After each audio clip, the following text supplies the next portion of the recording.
So joining us now to discuss our experts on foreign policy, Behnam Taleblu is Senior Director and a Fellow at the Foundation for Defense of Democracies.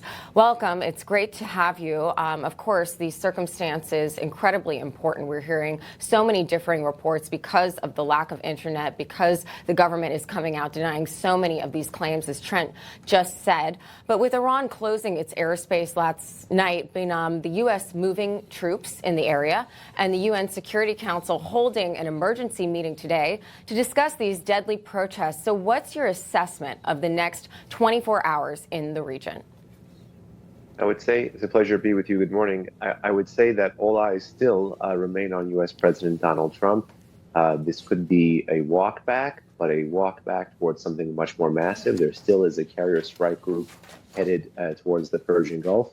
But make no mistake, we're living in historic times. The Islamic Republic of Iran should not be allowed to get away with throttling and then later on shutting down the internet for over a week, as protests are late into week 3 in the most significant anti-regime uprising in the 46, 47-year history of the Islamic Republic, and perhaps more importantly, the most violently repressed political episode in the history of the Islamic Republic.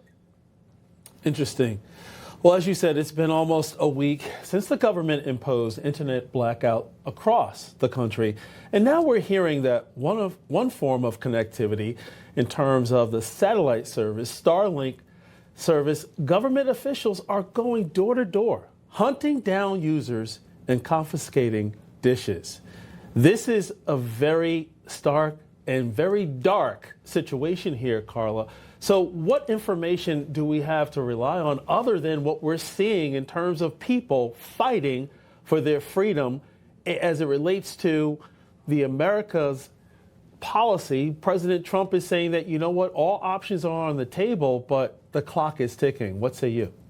This is why we can't be, taking solace in a regime. Oh, actually, like that was for Carla. I'm sorry. Oh, my bad. Sorry to hear that. So much. I appreciate it. No worries. Oh, I'm sorry. Go ahead, Behnam. Was me or for caller? Sorry about that. I didn't hear you. Sorry, we're having some audio issues. We'll go to you right now.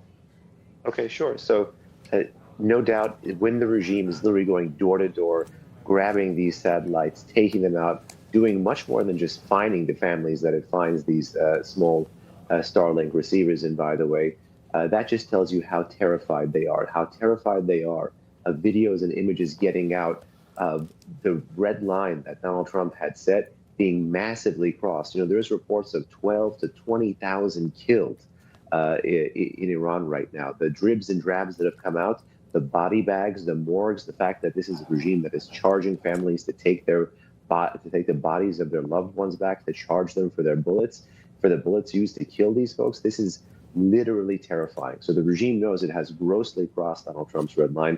That's why it's trying to make sure that even on a smaller scale, like through Starlink, that these images and videos and texts of what was happening on the streets for the past week does not get out at all. Because I think they know that if Donald Trump sees this, they would be basically hell to pay. Yeah, I mean, there has been already a lot in terms of the sanctions that the Trump administration has placed on Iran, trying to increase, the authority to the people versus the government, eliminating the government in terms of their overall authority over the cash reserves and things of that nature, but also the U.S., the State Department, suspending immigrant visa processing for 75 countries, including Iran, supposedly to block people who might end up on U.S. public assistance. So, Behnam, what are the real-world consequences of this sweeping move here? To be brutally honest, the real-world consequences are that if Uncle Sam acts, it would have been too little too late. This is not necessarily a moment just to enforce sanctions that should have been enforced anyway. And with respect to immigration, the challenge is the people who have suffered on this regime and are trying to flee might be affected by that more than, the sons and daughters of the elites who have money all around the world. This is time for the U.S. government to do a full court press to freeze, seize, and block the assets of regime officials and regime children all around the world. There's even reports by Secretary of Treasury very recently saying that they're privy to or watching the regime move some money out of the country through crypto.